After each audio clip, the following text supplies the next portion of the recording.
네.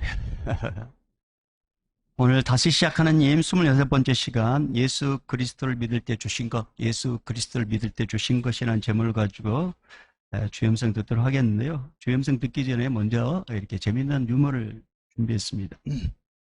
일부 때는 이걸 우리 아이들이 있어서 참 이렇게 이걸 못했습니다. 근데 여러분들 제가 특별히 사랑해서 이걸 했는데요. 자, 판사가 물건을 훔치는 물건 훔치다 잡혀온 절도 용의자를 이제 이렇게 심판을 하게 되는데요. 그 절도 용의자에게 물었습니다.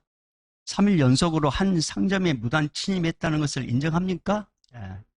3일 동안 연속으로 한 상점에 무단 침입했던 것을 인정하냐 이렇게 물었습니다. 그러니까 이 절도 용의자가 예 그렇습니다 판사님. 왜 그랬죠? 네, 물어봤어요. 왜 3일 동안 한 상점에 왜 3일 동안 계속 이렇게 침입했냐고 물어봤더니 이 도둑이 뭐라고 했냐면 제 아내가 옷 한 벌을 갖고 싶어서 그랬습니다. 옷 한 벌 갖고 싶어서. 판사가 이제 그 말 두고 용의자 이제 기록을 살펴봤단 말입니다. 왜 3일 동안 한 곳에 그렇게 연속적으로 가게 됐습니까? 다시 묻게 된 거예요. 그랬더니 이 절도 용의자가 뭐라 하냐면 제 아내가 2번이나 교환을 요구했기 때문입니다. 2번이나 교환했기 옷을 2번이나 교환해달라고 했어. 3일 동안 한 곳에 계속 갔다. 이런 이야기입니다. 죄송합니다. 제가 이렇게 좀 전달력이 없어가지고. 저의 단점은 제가 먼저 웃는다는 거죠. 그러니까요, 반감되는 거죠. 반감입니다. 설교 시간에 이제 휴대폰 울리지 말라고 꺼달라고 이야기하지 않습니까? 이렇게 이제 설교를 하고 있는데 갑자기 휴대폰이 계속 울리는 거예요. 목사님과 교인들이 도대체 누가 이렇게 찾고 있었어요. 근데 이제 그 휴대폰 소리가 어디서 들리냐면 목사님 안쪽에서 들리는 것입니다. 그러니까 성도들이 목사님 막 이렇게 말을 하지 않지만 근데 참 이런 참 난처할 때 목사님이 참 이렇게 센스 있게 당황하지 않고 이 위기를 잘 모면했는데요. 이렇게 모면합니다. 저는 이제 이걸 읽고 참 이렇게 참 기가 막히게 어떻게 이렇게 생각했을까라는 이렇게 궁금증을 얻게 됐는데요. 그 목사님께서 당당하게 휴대폰에서 이렇게 양복 주머니에서 휴대폰을 딱 꺼냈습니다. 그리고 이렇게 말했습니다. 여보세요? 아, 예, 하나님. 접니다. 왜 전화 늦게 받냐고요? 네, 지금 저 설교 중입니다. 네, 설교 빨리 끝내라고요? 네, 빨리 끝내겠습니다. 하나님, 제가 설교 끝난 대로 다시 전화 드리겠습니다. 하나님 들어가세요. 그래서 저를 끄고 그리고 이제 설교 시작했다는 것입니다. 야, 저는 참 기가 막히더라고요. 저라면 어떻게 했을까? 만약에. 저 같으면 어떻게 했을까 생각했습니다. 이 길을 잘 이렇게 지혜롭게 이렇게 넘기는 목사님의 지혜가 참 대단합니다. 최근에 이제 댄 히스가 쓴 업스트림한 책을 제가 이제 보게 됐습니다. 업스트림. 그 업스트림한 그 책의 부제는 뭘로 되어 있냐면 반복되는 문제의 핵심을 꿰뚫는 힘, 반복되는 문제의 핵심을 꿰뚫는 힘, 이게 이제 업스트림인데, 이제 업이 있으면 이제 우리 다운이 있겠죠. 그러면 다운스트림 뭐냐? 이 저자는 이 다운스트림을 이렇게 표현했더라고요. 다운스트림이라는 것은 문제가 발생한 뒤에 대응하는 것, 이게 다운스트림이라면 업스트림, 이 업스트림이라는 것은 뭐냐면 문제가 아예 발생하지 않도록 막는 것, 이게 업스트림이라는 거죠. 그러니까 우리식으로 말하면 소잃고 애양간 고치기 전에 미래 애양간을 고쳐서 소를 잃어버리지 않도록 예방하는 것, 이게 이제 업스트림이라는 거죠. 업스트림. 그러니까 이 업스트림이라는 것은 문제가 발생하는 것들을 확률을 줄여 나가는 것이 업스트림인데 댄 히스라는 이분이 이제 이 책에서 여러 가지 유형을 이야기했습니다. 문제가 터지면 항상 우리는 뒤치다거리 하지 않습니까?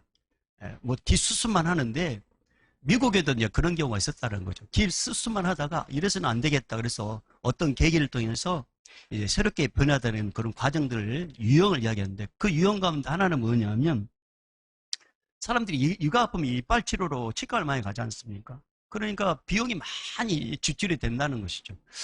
그런데 이제 어떤 분이 이 상수도 이제 불소를 넣어봤다는 거죠. 불소를 넣어가지고 시간이 오래 지나면서 이빨에 이제 충치가 생기는 것을 막게 되고 그리고 불소 1달러당 1달러당 불소를 넣는 1달러당 약 20달러의 이 치과 가는 비용이 절감이 되더라는 것입니다. 그래서 이 불소, 상수도의 불소를 통해서 2억 명 정도 되는 사람들이 혜택을 받았는데 그 이전에는 그걸 몰랐기 때문에 엄청나게 돈이 지출이 많이 됐다라는 것이죠. 그래서 어떤 한 계기를 통해서 이제 새롭게 문제를 이제 예방하는 그런 차원을 이야기했었고요. 또 한 가지는 미국 교통부에서 어느 한 지점에서 항상 사고가 나더라는 것입니다. 특별히 코너 돌 때 사고 나더라는 것이죠. 코너 돌 때. 그래서 이제 많은 이제 사람이 다치거나 죽거나 비용이 많이 지출되는데 어떻게 할까 고민하다가 이 코너 도는 그곳에 이 도로면에 거친 입자를 입혔답니다. 요즘에 이제 우리 아이들 학교 가는 거 보면은 그 황토색, 붉은색, 아무튼 그런 어떤 색깔이 있죠. 거칠거칠하지 않습니까? 거칠거칠 도로를. 그는 맨들맨들한 도로에서 이렇게 브레이크를 잡았을 때는 그 제동력이 이제 멀리 간다는 거죠. 그러나 이제 거칠거칠한 면이 있을 때는 빨리 제동이 잡히는데, 그런 이제 시험을 해봤답니다. 근데 이 방법을 잘 활용한 켄터키 주에서는 이걸 한번 해봤다는 거죠. 해봤더니 자동차 사고가 80%가 줄어들었다는 거죠. 이 거칠거칠한 면을 한번 덧입힌 일로 인해서. 그 이전에는 항상 코너일 때 사고가 났다는 거죠. 그래서 사람이 죽어가고 또 그 비용이 절감되지 않고 계속 지출됐는데 그 한 번의 그 일로 인해서 이제 교통사고 80%가 이제 절감되더라는 것입니다. 이 저자는 또 이렇게 패스트푸드점에서 있었던 일을 또 이야기하는데, 이 어떤 이제 패스트푸드점에는 무슨 일이 있었냐면 손님들이 음식을 이제 접시에 받아가지 않습니까? 그리고 이제 음식을 먹고 이제 쓰레기를 버릴 때 이 쟁반과 함께 같이 쓰레기통에 버린다는 거죠. 쟁반과 함께 같이. 그러다 보니까 그 일을 이제 분리수거를 해야 돼요. 분리수거를. 그럼 어떻게 이 문제를 해결했느냐? 아주 간단한 방법을 사용했다는 것입니다. 쟁반이 들어가지 않도록 작은 원 구멍을 이렇게 쓰레기통 원 구멍을 만들어가지고 거기 이제 쓰레기를 버리게 만들고 위에 쟁반을 따로 놔두게 만들었다는 거죠. 그랬더니 그때부터 쟁반 따로 놔두고 쓰레기를 따로 놔두고, 그래서 그렇게 분리수거하지 않도록 그런 일들이 일어나게 됐다는 거죠. 여러분, 우리 패스트푸드점에 가면 그렇지 않습니까? 예, 여기 조그만 구멍이 있어. 여기는 못 넣고 그리고 쟁반은 바로 위에 놓고. 그 이전에는 쟁반과 쓰레기통을 같이 버렸다는 거죠. 그러니까 그걸 분리수거하고 일손이 딸리고 그래서 복잡했는데 그 한 번의 이 일로 인해서 그때부터 이제 수월하게 해결됐다라는 것입니다. 또 한 가지 이제 이야기한다면 네덜란드 자전거 회사인데, 이 밤무프라는 자전거 회사가 이 자전거를 이렇게 이제 주문하면 그 자전거를 보낸단 말입니다. 근데 소비자들이 자기 자전거를 받았을 때 그 자전거에 뭐 흠이 생기고 쪼그라드는 거죠. 쪼그라드. 그러니까 불만이 폭주하고 거기에 대한 배상안을 막 요구했다는 것이죠. 그러니까 이제 대수습하자라고 이 회사가 이게 엄청난 지출이 생겼다는 것입니다. 어떻게 할까 고민하다가 기가 막힌 방법을 고안했습니다. 그게 뭐냐면, 여러분 요즘에 평면 TV 사면 그 박스 있잖아요. 박스, 길쭉한 박스. 예. 그런 박스를 이용했다는 거죠. 박스 안에다 이제 자전거를 넣었다는 거죠. 박스 안에. 그러면서 이동을 했던데, 예전에 그냥 자전거만 갔을 때는 그냥 이 택배 아저씨들이 그냥 딱 밀어넣거나 함부로 하다 보니까 흠도 났는데, 그 박스를 하나 넣음으로 해서 박스 안에 이 자전거를 넣음으로써 택배 아저씨들이 조심스럽게, 아마 귀중한 물건이 있을 거라고 생각하고 조심스럽게 다루면서 그 결과로 물품이 파손하는 일들이 70에서 80%가 줄었다는 것입니다. 그래서 이 업스트림하는 이 책을 쓴 이 저자가 하고 싶은 말은 뭐냐면, 어떤 일에 문제가 생겨서 수습만 했다면, 지금까지는 어떤 문제가 생겨가지고 수습만 했다면, 이제는 그 일에 문제가 생기지 않도록 미리 막는 과정이 필요하다. 그래서 그 과정을 이야기해서 업스트림이라는 그런 책을 썼다는 것이죠. 여러분, 우리 영적에도 마찬가지, 영적인 업스트림이 있습니다. 우리가 어떤 문제가 딱 터지고 나서 그때 울고 불고 하나님 찾고 금식하고, 그건 이미 그때 늦는 거예요. 이건 기수습하는 거예요, 이것은. 그럼 업스트림, 영적인 업스트림 뭐냐면, 평소에 깨어서 기도해야 됩니다. 할렐루야. 평소에 헌신하고 구제하고 기도하고. 그러면 이 평소에 이 기도가, 평소의 헌신이, 평소의 섬김이, 평소의 이 예배 행위가 내 인생에 어떤 문제를 딱 맞닥뜨렸을 때 하나님께서 피할 길도 주시고, 하나님께서 도와주셔가지고 내가 막다뗄 그 문제를 하나님께서 그 문제를 막다뜨지 아니하도록 하나님께서 제거해 주신다는 것입니다. 근데 이 영적인 업스트림 하지 않으면, 평소에 우리가 깨어 기도하지 않으면 기수습하게 된다는 거죠. 기수습. 정신을 좀 차리시고. 이제 설교한 5분밖에 안 지났습니다. 업스트림. 엉덩이 쫙 힘을, 자, 어깨 쫙 펴시고. 고개 좀 돌리시고. 네. 옆에 분은 여기 쫙 꼬집어 주시고. 옆에 분. 그리고 송곳을 하나씩 가져오십시오. 송곳을. 그리고 잠이 올 때마다. 근데 저도 이해가 됩니다. 이해가 돼. 네. 저도 여러분 그렇게 앉으면 아마 저도 졸릴 거예요. 졸릴 거예요. 그러는 이제, 네. 설교 시간이니까 조금만 더 참으시고. 네. 그 신앙생활도 다르지 않다는 것입니다. 신앙생활. 그래서 여러분 우리가 인생을 살아가면서 가장 먼저 영적인 업스트림, 가장 먼저 해야 될 게 있습니다. 인생을 살아가면서 우리가 가장 먼저 해야 될 게 뭐냐면, 가장 먼저 해야 될 게 예수님 먼저 믿는 것입니다. 가장 먼저 예수 믿어야 됩니다. 어렸을 때부터 예수 믿는 게 가장 중요한 겁니다. 어렸을 때부터. 왜냐하면 이거 죽고 사는 문제이기 때문에. 이건 천국과 지옥에 관계된 문제이기 때문에 그렇습니다. 그래서 아이들이 어렸을 때부터 예수 믿는 게요, 엄청 좋은 거예요. 그래서 우리가 전도를 하다 보면 참 정신 나가는 분들이 이런 말 합니다. 뭐라고 했냐면, 다음에 믿을게요. 시간 있을 때 믿을게요. 또 이런 분도 있어요. 죽기 전에 내가 믿을게요. 죽기 전에 내가 믿을게요. 이분은 정말 뭘 모르고 하는 말입니다. 죽음조차도 내가 뭔가 결정할 수 있고 나에게 뭔가 권위가 있다고 생각하는 거예요. 이건 엄청난 착오입니다. 그래요. 죽기 전에 예수 믿어서 그분이 구원 받았고 천국에 갔다고 생각해 보십시오. 딱 가보는데 정말 천국과 지옥이 있었어요. 근데 자기가 천국에 와 있어요. 근데 너무 죄송한 거죠. 나는 지옥에 가는데 예수 믿은 게 너무 죄송해가지고 고개를 숙이고 다니는 사람들이 엄청 많다는 촛불을 제가 입수했습니다. 너무나 죄송해가지고 나 때문에 예수님께 죽으셨는데 나는 그냥 세상에 마음껏 살고 먹고 마시고 뭐 즐기며 살다가 딱 죽기 전에 예수님 믿었는데 죽어 같은 이렇게 와 있는 거, 이게 너무 미안한 거죠. 너무 미안. 그래서 여러분 가장 먼저 해야 될 게 뭐냐면 예수님 먼저 믿는 것입니다. 예수님. 할렐루야. 예수님 가장 먼저 예수님 믿어야 돼요. 예수님. 그리고 예수 믿는 우리들이 또 해야 될 게 뭐냐면 항상 기뻐하고 쉬지 말고 기도하고 범사에 감사하는 삶. 이것을 업스트림, 미리 하는 거예요. 미리.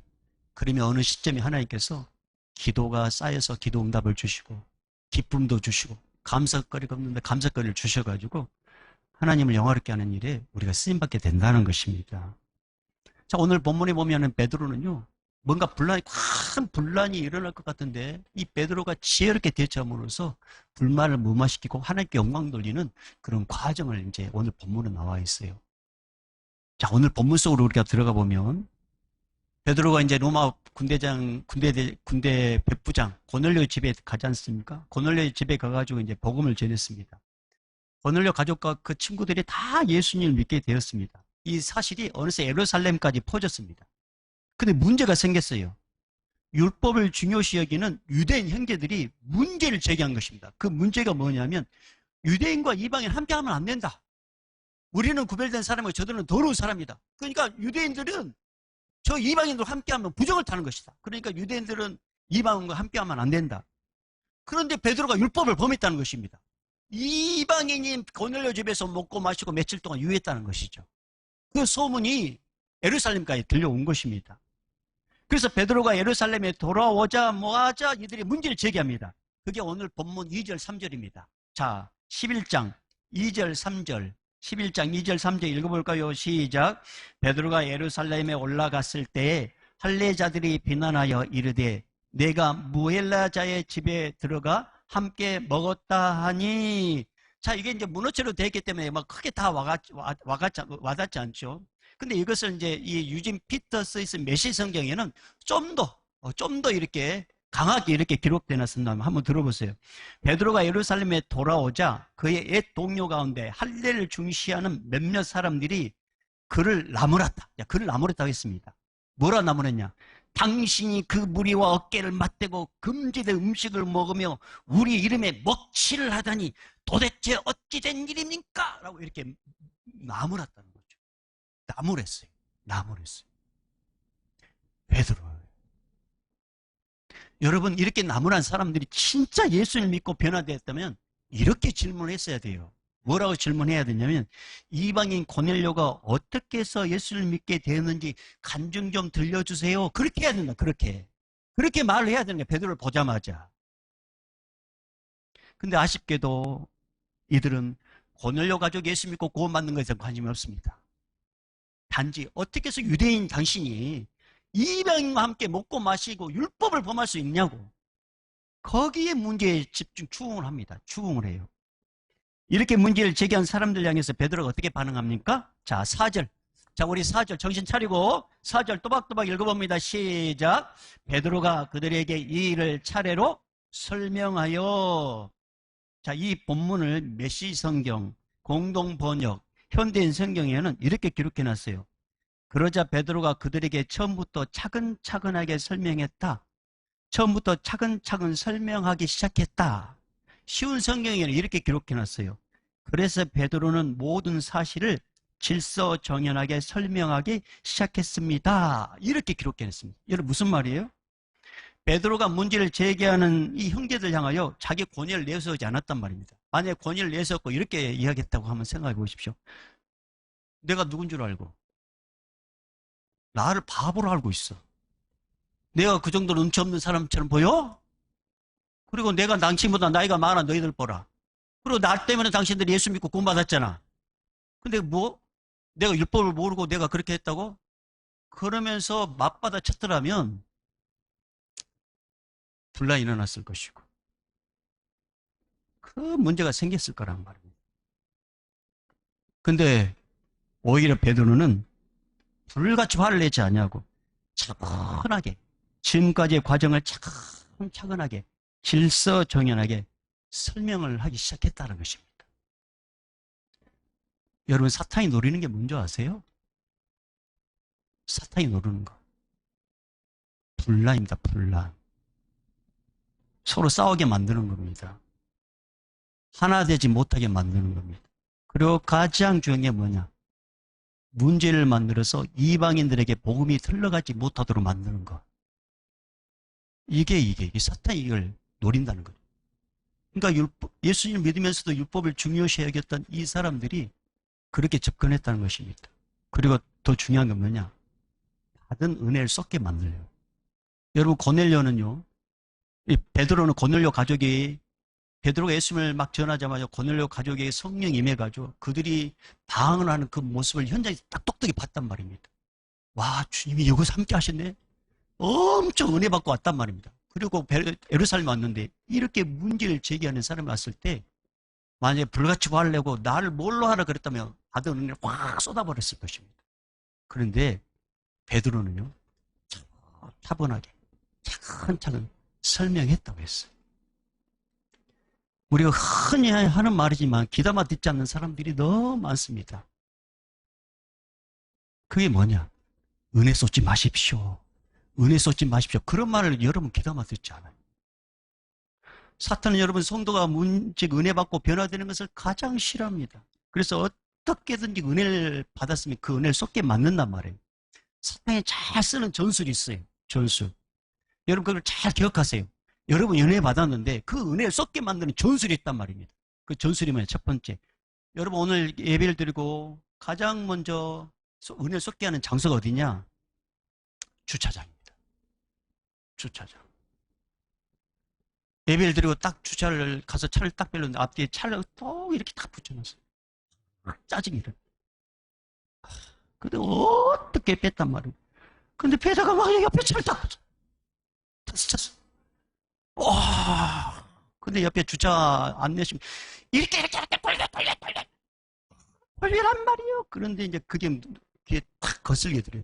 그래서 입에서 나도 모르게 입에서 확 불핑 나고 이런 은혜를 쏟게만. 주차장 조심. 그 두 번째, 식구들과 함께 차를 타고 갈 때 조심해야 돼요. 차를 타고 갈 때. 얘들과 함께. 같이 예배 드는데 자식이 자꾸 핸드폰을 만지는 거예요. 스마트폰. 집에 가다가 엄마가 아들에게, 딸에게, 이래. 그 예배 시간에 왜 그렇게 스마트폰 만지는 거예요? 똑바로 예배 드려. 그러니까 아들이, 딸이 막, 물어봐요. 그러다가 이제 막 싸움이 일어났어요. 엄마하고. 문제는 아빠가 참다가, 불같이, 그만 좀, 은혜를 확 쏟아. 확 은혜 쏟아. 그리고 집에 갔을 때, 대문을 열자마자 그분이 기다리고 있습니다. 믿지 않는 남편. 왜 늦게 오냐고. 배고파 죽겠다고. 왜 늦게 오냐고. 애인이 거기 있냐고. 교회에 애인이 있었다.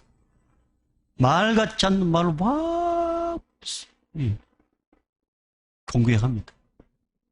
그러면 그때 다 참으면 좋겠는데 아내가 내가 놀고 온 줄 알아. 다 우리 가정 평화를 위해서 내가 기도하고 예배 들어온 거지. 그러면서 써. 은혜 섞기 전술이라는 거야, 사탄. 근데 성도들이 자주 넘어가. 그래서 지금도 사탄 계속 이 방법을 사용해요. 이 방법. 여러분, 혹시 은혜를 쏟게 만든 일을 만났을 때 방법을 가르쳐 드릴게요. 곧바로 반응하지 마세요. 곧바로 반응하지 마시고 이렇게 속으로 생각하십시오. 요것 봐라. 은혜 받은 줄 알고 공격하네. 속으로만 생각하나 아셨죠? 요것 봐라. 은혜 받은 줄 알고 공격하네. 그러면 속으로 기도하는 거예요. 예수님 도와주세요. 내 마음을 붙잡았다. 따라해봐. 예수님 도와주세요. 내 마음을 붙잡아 주세요. 이걸 계속 속으로 기도하셔요. 그리고 사탄이랑 속으로 선포하는 거예요. 은혜를 쏟게 만드는 사탄아, 내가 예수의 명함을 떠나가라. 속으로. 만약에 내 혼자 있다면 선포하는 거예요. 입으로. 그러나 상대편이 옆에 있으면 속으로 이렇게 막 입으로 선포하면 불에 기름 붓습니다. 그래서 조심하셔야 돼요. 선포.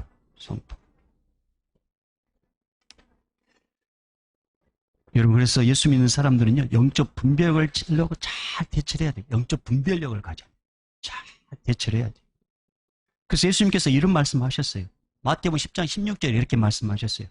보라, 내가 너희를 보냄이 양을 이리 가운데로 보냄과 같다. 은혜 받고 세상을 나가는 우리를 향하여 하는 말이란 말입니다. 내가 너희를 보냄이 양을 이리 가운데로 보냄과 같도다. 그러므로 너희는 뱀같이 지혜롭고 비둘기같이 순결하라. 이 말씀 하셨단 말이에요.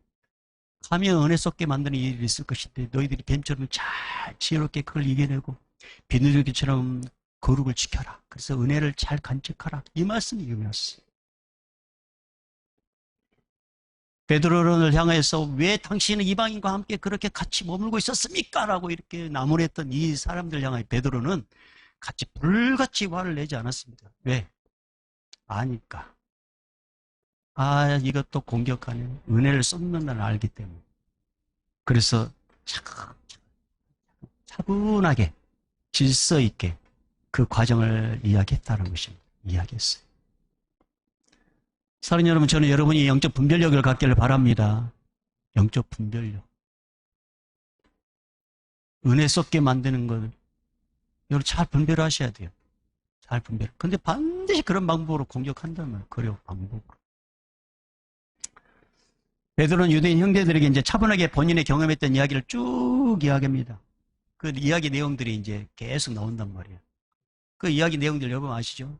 베드로가 기도하는 가운데 갑자기 위에서 보자기가 내려와. 근데 그 보자기에는 부정한 짐승들이 있어요. 유대인들이 먹어서는 안 돼요. 근데 하나님께서 먹어라. 베드로는 싫어요.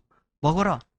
부정해서 못 먹겠어요. 내가 깨끗한데 왜 너가 부정하다고 하냐. 먹어라. 싫다니까요. 그렇게 연거푸 3번을 먹어라. 싫다요. 먹어라. 싫다. 그러더니 그 보자기가 쭉 올라갑니다. 그때 마침 고넬료가 보는 사람들이 와가지고 베드로를 찾거든요. 그러니까 베드로가 내가 베드로다. 뭐 때문에 왔냐 했을 때 고넬료가 보는 사람들이 이야기하는 게 뭡니까? 고넬료가 기도하는 가운데 이 고넬료는 하나님을 경외하는 사람이고 구제와 기도를 많이 하는 사람인데 이 사람이 기도하는 가운데 지금 요바의 무두장이 시몬의 집에 베드로라는 사람인데 그 사람을 정해서 하나님의 말씀을 들어라라고 했다는 것입니다. 그 말씀을 이제 들어서 데려왔다는 거죠. 그래서 베드로가 이제 고넬료 집에 가서 하나님의 말씀을 딱 전했을 때 그 말씀 전할 때 이제 성령이 임했다는 그 내용이 오늘 본문의 15절입니다. 자, 15절 가볼까요? 시작. 내가 말을 시작할 때 성령이 그들에게 임하시기를 처음 우리에게 하신 것과 같이 하는지라. 자, 내가 말을 시작할 때, 이 말을 시작할 때 예수님은 우리를 위해서 죽으시고 부활하시고 예수님이 이 땅에 성령 충만한 가운데 가르치고 전파 치유하고 그 이야기를 쭉 했을 때 성령이 임했다. 베드로. 그래서 베드로 깜짝 놀랐어요. 이게 뭐지? 그 찰나에 성령님께서 주님께서 하신 말씀을 딱 떠올리게 하셨습니다. 그게 16절 말씀이에요. 자, 16절 읽어볼까요? 16절 시작. 내가 주의 말씀에 요한은 물로 세례를 베풀었으나 너희는 성령으로 세례를 받으리라 하신 것이 생각났노라. 생각났다 했거든. 지금 고넬료 집안에 성령이 임했을 때 이거 뭐지? 우리에게만 있었던 이 일이 왜 여기 일어나지? 이렇게 했을 때 주님께서 하신 말씀이 딱 생각났다는 것입니다. 그 상황을 이해하게끔 만들었다는 거죠. 그 상황을. 성령으로 세례를 받으라. 그렇구나. 여러분, 우리 하나님은 그렇게 지금도 일을 하십니다. 여러분이 어떤 상황에 직면했을 때 그 상황을 내가 알고 있는 말씀으로 그 상황을 해석하게 만드신다는 거죠. 내가 알고 있는 말씀으로. 저도 이런 경험을 많이 했지만 최근에 제가 그런 경험을 했습니다. 최근에. 코로나로 인해서 이제 철회를 할 수밖에 없는 일이 이제 최근에 저에게 있었습니다. 하나님의 도우심을 구할 수밖에 없었습니다. 기도 제목을 생각하면서 도미노처럼 어떤 상황이 계속 연결이 되는 거예요. 기도 제목을 생각하면서 기도하는데 뭔가 상황이 계속 연결되는 거예요. 이 사람이 걸리고 이 사람이 걸리고 이게 계속 연계가 되는 거예요. 만약 이 상황을 흘러가면은 우리 교회가 누수감이 될 것 같아. 그래서 간절히 하나님, 그러면 안 됩니다. 하나님, 그런 일이 없도록 도와주십시오. 계속 기도하는데 성령께서 내 마음에 딱 이런 말씀을 주시는 거예요. 아무것도 염려하지 말아라. 너희는 마음에 의심하지 말라. 하나님이 믿으니 나를 믿으라. 이 말씀을 저에게 주시는 거예요. 그 말씀을 잡고 딱 기도하는데 이제 또 이렇게 생리 현상이 일어났습니다. 그래서 이제 화장실에 딱 가가지고 소매분들 딱 제 앞에 말씀이, 우리 남자 화장실에 가면은 그거 아세요? 말씀이 붙어 있습니다. 그 말씀이 내 평소에 봤던 말씀이에요. 근데 그날따라 그 말씀이 저에게 확 다가오는 거예요. 믿음으로 확 다가오는 거예요. 그 말씀이 뭐냐면 이사야 41장 10절 말씀이었습니다. 이사야 41장 10절. 두려워하지 말라. 내가 너와 함께함이라. 놀라지 말라. 나는 내 하나님이 됨이라. 내가 너를 굳세게 하리라. 참으로 너를 도와주리라. 참으로 나의 의로 오른손 너를 붙들리라. 그 말씀이 확 믿음으로 다가오는 거예요. 주께서 어떤 문제를 하실 때 미리 말씀을 모르신다 했거든요. 저는 다시 한번 그 말씀을 경험했습니다. 그리고 주님께서 하신 말씀대로 염려하지 말아라. 두려워하지 말아라. 걱정하지 말아라. 그 말씀대로 아무런 일도 일어나지 않았습니다. 할렐루야. 아무런 일도. 얼마나 감사했는지 모릅니다. 얼마나. 여러분이 하나님의 말씀을 아는 만큼 여러분이 어떤 상황에 직면했을 때 그 상황을 해석하게끔 하나님께서 말씀으로 역사하신단 말이에요. 예를 들어서 어린애가 알고 있는 단어는 몇 가지밖에 안 돼. 그러면 이 애하고 어른하고 말이 소통이 안 되잖아요. 그러면 이 애가 크는 것밖에, 말을 아는 게밖에 없어요. 그래야지만이 알아먹게 되는 거. 우리 하나님은 전능하시고 엄청난 능력이 무한하시기 때문에 우리에게 어떤 상황에 직면했을 때 다양한 방법으로 가르쳐주고 싶은데 내가 하나님의 말씀 모르면 가르쳐줘도 모른단 말이에요. 가르쳐줘도. 그러니까 말씀을 많이 묵상하고 많이 기억하는 게 중요해요. 베드로가 이거 뭐지? 라고 했을 때 성령님께서 딱 생각나게 하신 게 뭐예요? 말씀이었다. 이 상황을 해석할 수 있도록 말씀. 그래서 아하, 하나님께서도 이방인에게도 이렇게 성령 역사를 임하게 주셨구나. 아, 이방인들에게 구원하셨구나. 그걸 해석을 하게 됐다는 것입니다. 그게. 그래서 베드로는 계속해서 형제들에게 차근차근 하면서 이제 설명을 마무리합니다. 자, 그게 이제 17절이거든요. 17절 읽어볼까요? 시작. 그런즉 하나님이 우리가 주 예수 그리스도를 믿을 때 주시는 것과 같은 선물을 그들에게도 주셨으니 내가 누구에게 하나님을 능히 맡겠느냐 하더라. 자, 하나님이 예수 그리스도를 믿을 때 주신 것 같은 선물을 고넬료에게 줬다는 것을 베드로는 알게 됐습니다. 그러면 하나님께서 예수 믿을 때 줬던 게 뭐냐? 사도행전 2장 1절에 4절 말씀입니다. 마가다락방에서 이들이 막 기도했을 때 그때 갑자기 성령이 임하게 됩니다. 갑자기 성령이 임합니다. 근데 4절에서는 뭐라고 그랬더냐면 성령의 충만을 받고 성령의 말하게 하심을 따라 다른 언어들로 말하기 시작하니라. 방언을 했다는 거죠. 그 현장이 지금 고넬료 집안에 일어났다고 지금 이야기하고 있는 거예요. 그러면서 베드로가 뭐냐면 이것은 하나님께서 하신 일이다 라고 이렇게 이야기합니다. 이건 내가 이미 하는 게 아니라 하나님께서 하신 일이다. 그렇게 이야기합니다. 그래서 이들이 어떻게 반응합니까? 자, 18절. 자, 18절 읽어봅니다. 시작. 그들이 이 말을 듣고 잠잠하여 하나님께 영광을 돌려 이르되 그러면 하나님께서 이방인에게도 생명 얻는 회개를 주셨도다 하니라. 자, 베드로에게 비난 섞인 공격을 했던 자들이 베드로의 설명 차분하게 설명하는 그 설명을 듣고 하나님이 하셨다는 말을 듣자마자 더 이상 문제를 제기하지 않습니다. 그리고 베드로의 그 모든 일들을 인정해 줍니다. 그러면서 이방인도 예수 믿도록 하나님께서 역사하셨구나. 그러면서 하나님께 영광 돌렸다는 것이죠. 여러분, 이렇게 처음에 험악하고 정말 분란이 일어나고 뭔가 싸울 것 같은 그 일들이 이렇게 하나님께 영광 돌리는 문제로 이렇게 싹 변하도록 이렇게 역사하신 분이 누구셔요? 성령 하나님이십니다. 성령.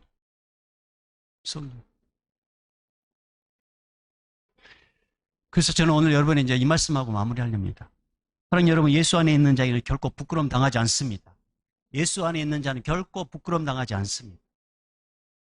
그리고 예수 말씀대로 순종한 자 하나님께서 책임져 주십니다. 순종하는 자 하나님께 책임져 주셔요. 여러분이 만약에 하나님을 벗어나서 여러분 의지대로 산다면 하나님 책임질 수 없어요. 그러나 여러분이 하나님 말씀대로 사는 데에도 불구하고 어떤 문제가 있을 때는 하나님께서 그 문제에 책임져 주신단 말이에요. 그래서 할 말이 있게 되는 거예요. 할 말이.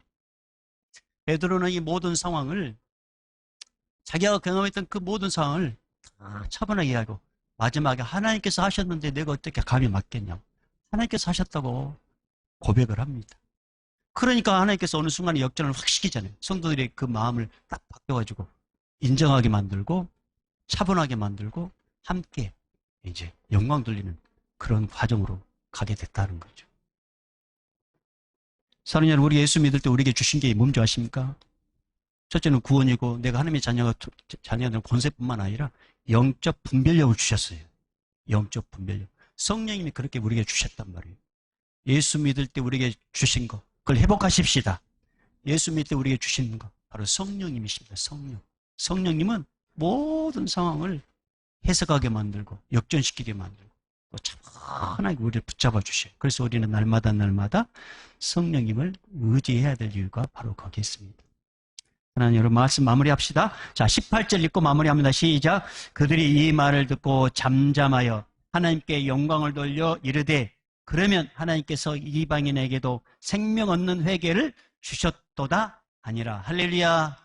이제는 우리 주 예수 그리스도의 은혜와 하나님 아버지의 무한하신 사랑하심과 성령님의 충만, 감동, 교통 충만하심이 예수 믿을 때 주신 은혜, 영적 분별력, 예수 믿을 때 주신 은혜, 구원의 감격, 예수 믿을 때 주신 은혜, 성령 충만, 예수 믿을 때 주신 은혜, 은사, 이것을 잘 활용하고 이것을 잘 간직하여 영적 분별력을 가지고 악한 영을 대적하고 하나님 나라에 위해 쓰임받기를 원하는 우리 믿음의 성도들의 머리마다 오늘 또 땅까지 복음을 증거하는 선교사님들과 최전방에서 일하는 우리 의료진들과 또 155마일을 지킨 우리 군인 형제들과 우리 자매들과 오늘 또 예배 현장에 있는 우리 믿음의 권속들과 함께 예배드리지 못하지만 방송으로 예배드리는 우리 믿음의 사람들이 또 휴가로 인해서 산지사방 흩어진 우리 믿음의 권속들 위해, 특별히 우리 다음 세대들과 우리 청년 세대들 위해 이제부터 영원히 있을지어다. 아멘.